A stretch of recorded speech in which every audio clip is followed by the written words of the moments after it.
Hey team, welcome back to another video. It's been a while, hasn't it? As you saw in probably some of the other videos, the shop took over my life for a few weeks, and I'm trying to go back to a semblance of normality now and starting to work with some of the other clients and bits and bobs now. So I've had a couple of requests, and one of the topics is awesome. It's something that I think I can comment on, having been through the situation on many occasions, and it's a really important one in any business that's been acquired or is doing the acquiring, and it's them versus us and what happens in those scenarios. You can have it in any situation, a them versus us, but I'm going to really focus on kind of in relation to acquisition, being acquired or acquiring. Before we jump into the content, as always, please like, please subscribe, and if you piece of con, please share. It massively helps the channel, and I'm super grateful for the traction we're getting. So let's dive in anyway. Them versus us. Let's go. Booyakasha, right? Before I jump into the what, wheres and whys, the biggest thing I can say, and I'm going to start where I'm going to end the video. The key to a successful integration of a business, because I'm going to focus on the acquiring and the acquired, because them and us happens most regularly in the acquisition situations, certainly in my experience. The key is, as I will say again at the end of the video, it's to have the discussions at the front end. You wouldn't marry someone after the first couple of dates because you don't know whether you can live with them, whether they're the person you want kids with, whether you're going to spend the next 10 years, 20 years of your lives together. Yet in business, we spend 10, 20, 30, 40, 50, 100 million pounds without doing that. We can do the due diligence, we can check the numbers, we can meet the management, but we don't really get under the hood of the businesses. And actually, it's super important when you sit down and talk details. If you are going to retain the management team, which I highly recommend that you do, try and molest them as little as possible as the acquirer. And as the one being acquired, don't forget why you're being bought. Leave your ego at the door, do not be arrogant, recognise your value, and do not allow yourself to be bullied. But do not be presumptive and arrogant and believe you have all the answers all of a sudden just because you've been acquired. You do not. You know what you know, and don't stretch beyond what it is that you are the expert in. Hold your value in where you're being acquired. Do not overreach, or certainly don't at the beginning until you've established what the status quo is the business. But do this at the front end. When you're talking about sale, when you're talking about value, when you're going through the due diligence, plan the integration, have that conversation, get to know each other on a deeper level. What positions can you swap? How can you integrate? Or perhaps you shouldn't. Perhaps you should run as two entirely separate entities that keep their culture. It might be little things like one business wears a uniform and another doesn't. These subtle things will make monumental sweeping changes across the culture of one of those two businesses. Do not make that mistake of acquiring and then trying to work this stuff out later and going, that will all be okay. Have the conversation right at the front end. Who's doing what? How will it work? What do we stand for? Culturally, are we going to fully integrate or partially integrate? But make those decisions as you're going through the process, not once it's happened. But let's dive into a bit more of the detail, because it's absolutely critical for the success of any business. You don't have them and you don't have us. Yes, well, with respect, I think you'll find this a little more scientific. It's just one collective. Or it's a mutually agreed decision that you will be them and us, and never shall the two meet, apart from in board meetings, which is a perfectly acceptable way of integrating a business. You're good at what you do, you get on. We're good at what we do, we'll get on. And the leader of the acquired just answers into the leader of the acquirer. That is it. That's all you need to do. But do not molest the business as an acquirer and as the acquired. Don't be too submissive, but certainly don't follow it up with a load of arrogance because you believe that you are absolutely the bee's knees. So let's dive in, because so often it ends in a splitting camp. And having been through the process myself on both sides, on multiple times on both sides, there's probably only one time where I've seen it go seamlessly. So Compass was kind of the success story, and I'll touch on that in a bit, but where for me the big learnings were in all of the other jobs, where one was game acquiring multiplay being a kind of server hosting, esports and events business, game being a retailer.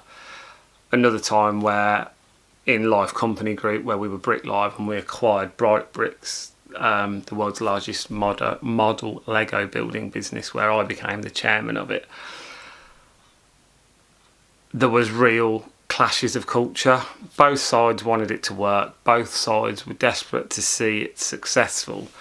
But at times it just didn't quite mesh together.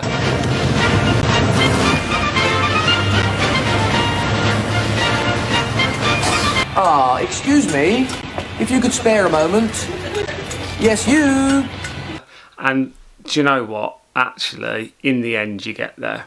It meshed together, but it wasn't as easy as it should have been.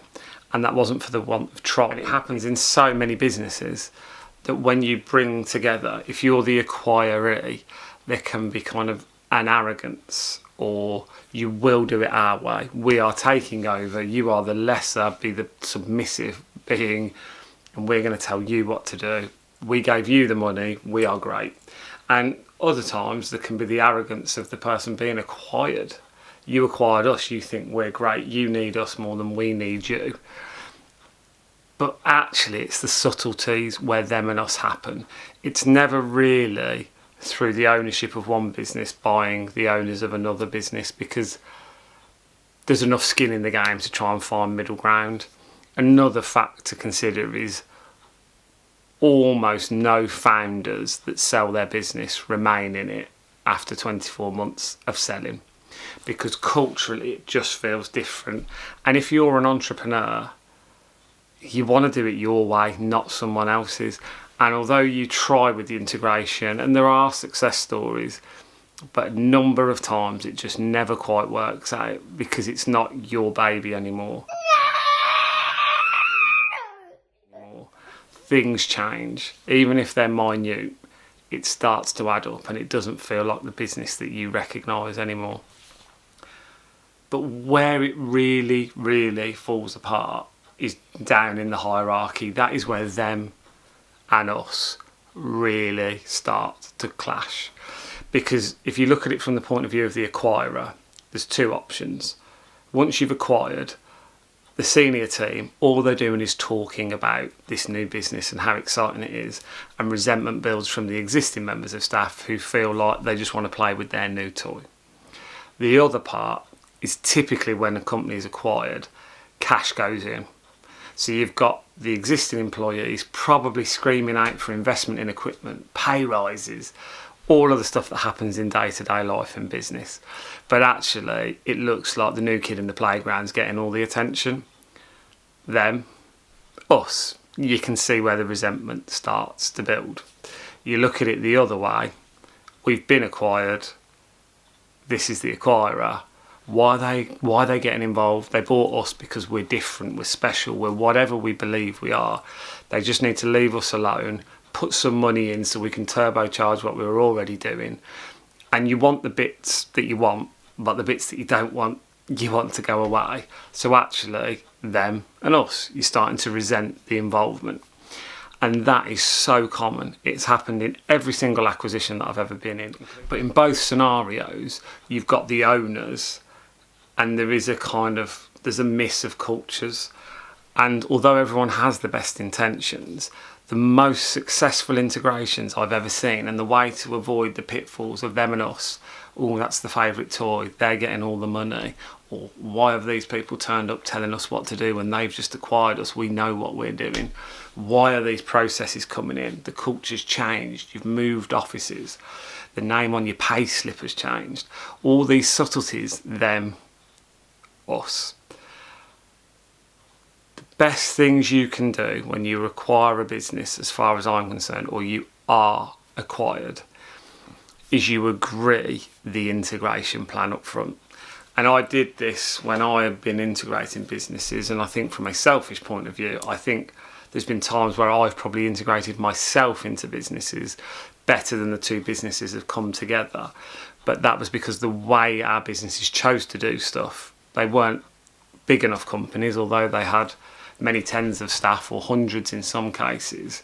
I was a single individual leading the integration, and it only really started to gather pace when you had multiple people integrating either way, because you can have the scenario where the acquirer starts to drop its own people in and then they look like imposters, or you can have the other scenario where everybody gets engulfed and people are lost in a structure as things try to mesh together, and there's a clash of working practices and we're better than you, you're not as good at this.